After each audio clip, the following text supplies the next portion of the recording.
Hey folks, glad you came back to check out this video. In today's video, I am going to be showing off this new acquisition that I got. This is the Shadow Systems it's not the MR, it's the DR920.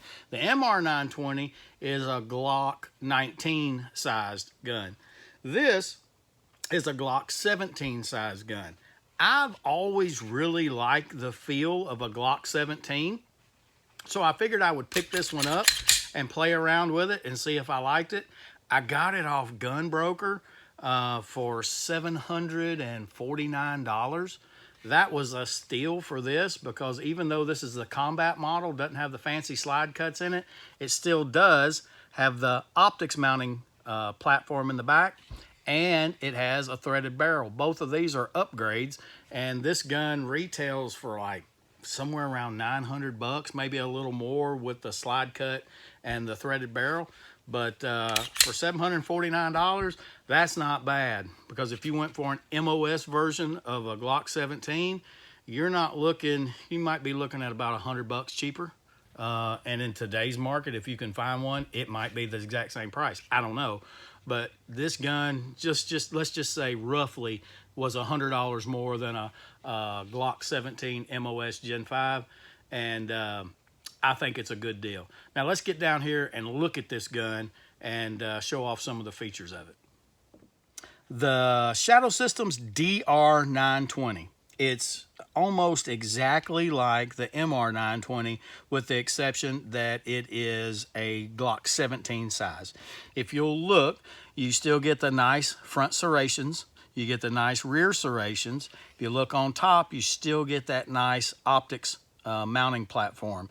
This optics mounting platform, I'm telling you, it's the strongest one I've seen.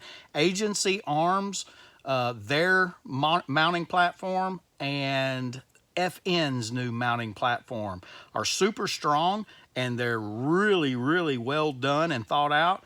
I think this one's stronger. I'll show you here in just a second why I think that.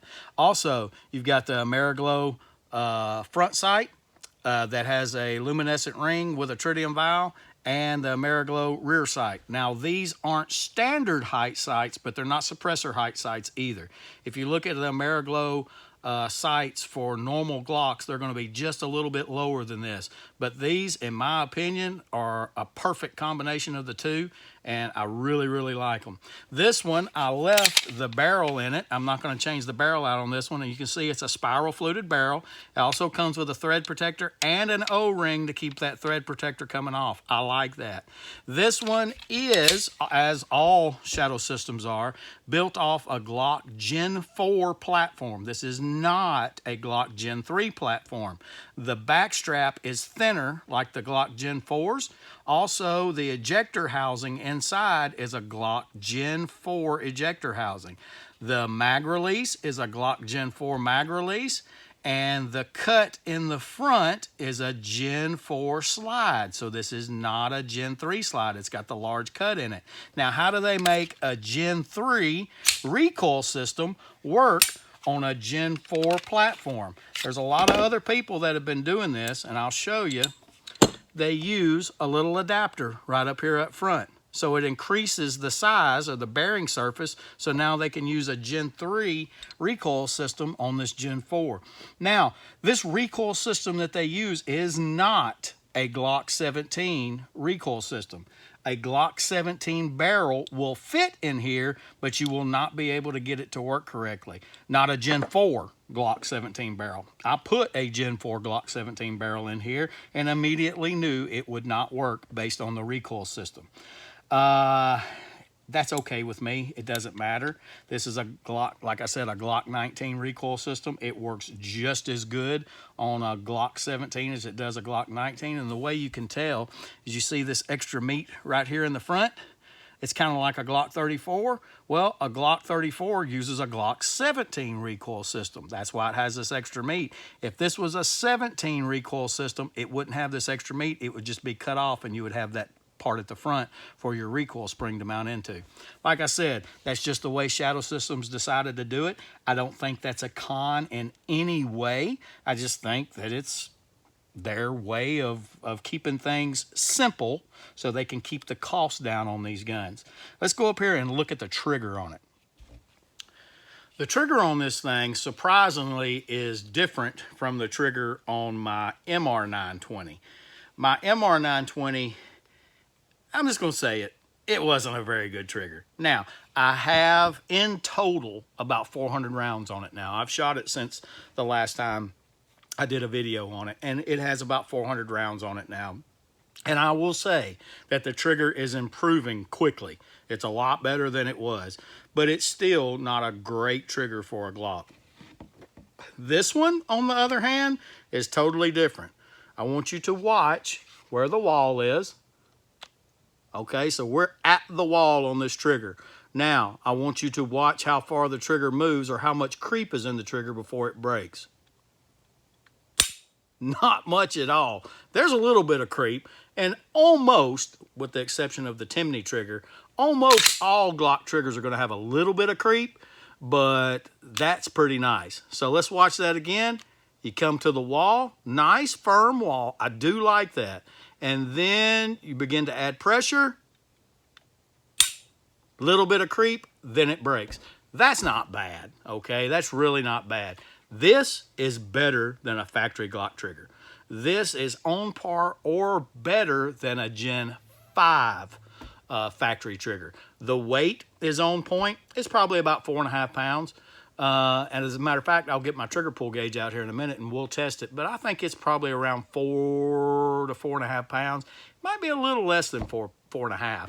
I think it might be around 4, but it's actually really nice. So now let's look at that reset. Is it as good as the MR920 reset? Yeah, it is. It's shorter than a factory Glock reset. I'm not sure what they've done to do that, but watch the reset one more time. Nice and short. It's, I'm not going to say it's half the distance to reset on a factory Glock trigger, but it's probably 2/3 the distance of a factory Glock trigger reset. So it's pretty nice. Now, I have done one thing to this gun. I like texture under my trigger guard. So as you can see, I added a little bit of texture right here. It helps me shoot the gun. It helps me get a good feel right up under the trigger guard. So I did add that texture. If you notice, it matches the texture on here. And it actually does make a pretty good difference. So when you're pushing that gun out, you roll that offhand forward and you wrap in with that front finger, it gives you some texture there, something to bite onto. And I like that. Now, I have not gotten to shoot this gun yet. I was going to go out yesterday and shoot it, but I had to watch my Bulldogs whoop up on Auburn. Sorry, you Auburn fans. I apologize for that because it got ugly towards the end of the game. But I had to watch my Bulldogs whoop up on Auburn, so I didn't get to go to the range and shoot this thing. But I will get out and shoot it this next weekend and give you a range review on what it was like. I will say there's another modification I did to it. If you'll remember the MR920, when I grip my gun with a thumbs forward grip and the meat of my hand rolls forward, a lot of times if it has an extended magazine release, I will engage that magazine release and the mag will fall out. I'm not the only one with that problem. Go look it up on YouTube. There's several people that have that problem with this mag release. So what I did is I filed this down to where it was flat, flush with the grip, just like a regular mag release, and then I rounded it over like a Vickers mag release or the Tango Down mag release. I kind of rounded it over, gave it a little bit of a rounded bevel, and then I got my checkering files out and I put some serrations in it. Now it is just like a Gen 4 magazine release, and it feels good. It feels good. I don't believe I'll be inadvertently dropping mags on this. Let me show you this mountain platform so you can kind of see what it's like and just kind of realize, give you a visualization of how strong this platform actually is. When you take the cover plate off, you're going to notice that, one, you can tell a difference right here. All right, Glocks don't have this. This is the one change that they really made, or where they deviated from a Glock design. This is where your extractor plunger runs through the slide. Well, they wanted a deep, secure mounting platform, so this screw would have gone through where that plunger tube runs. So what they did is they shortened that plunger tube and spring, and they put a block right here. It's not a big deal. This still works great. It has the same tension on it as a factory Glock extractor does, so it's not a big deal. But it allows them to use screws that are much longer than MOS screws. So this one's for a Delta Point Pro, but this would be the one they use for Trijicon RMR or a Holosun. So if you'll look, if I set this Holosun on there on the gun, it doesn't have any lugs to prevent the front and back movement of the optic. So you would think that would be really, really bad. Am I just going to use screws to hold this down? Screws are great at clamping force. Screws are not great to prevent shearing force. All right, you need something there to prevent that shearing force. So what Shadow Systems did is they gave you a series of these plastic spacers. These spacers are extremely hard, and if you'll notice, I have to click that Holosun in to make it fit. Now there is zero movement front and rear. When you put the screws in on top of it, these screws go way down into the slide and provide tons of locking force. So as you can see, that screw would go about that deep in the slide. Now, only the screws designed for these optics will work. Like, you wouldn't be able to use this long screw because it would bottom all the way out and your slide wouldn't function properly. But with a Delta Point Pro, it works perfectly because the Delta Point Pro is taller. With this one, it works for the RMR and the Holosun. And I'm not quite sure what this one works for. It might work for some of the Shield Arms mags. I'm sorry, not mags, the Shield sights. So I'm not sure which one that was for. I did have this Holosun mounted on here for a while, but I thought I just want to shoot this one iron sight and shoot it. But I will say, this optics platform, one, is so simple, but it's so ingenious. That is so ingenious, because now you can just mill it perfectly flat. You don't have to have the posts that stick up, but yet you still have the spacer in the back to prevent any front and back movement. So the shearing force is taken off of the screws, and now all they have to do is clamp. So that's a pretty good design that they have, and I'm going to tell you, that is a really, really strong design that they came up with. So what do I think about this gun? Well, these are only initial impressions. Some people hate it when I do an initial impressions video because they say, how do you know if you like the gun or not? You hadn't even shot the thing.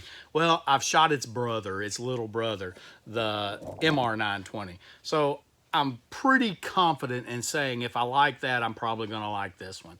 I'll probably like it even better because I like the grip of a Glock 17 better, and I like the recoil impulse of a Glock 17 better. So, no, I haven't shot it, and the shooting portion will tell whether the gun is as reliable.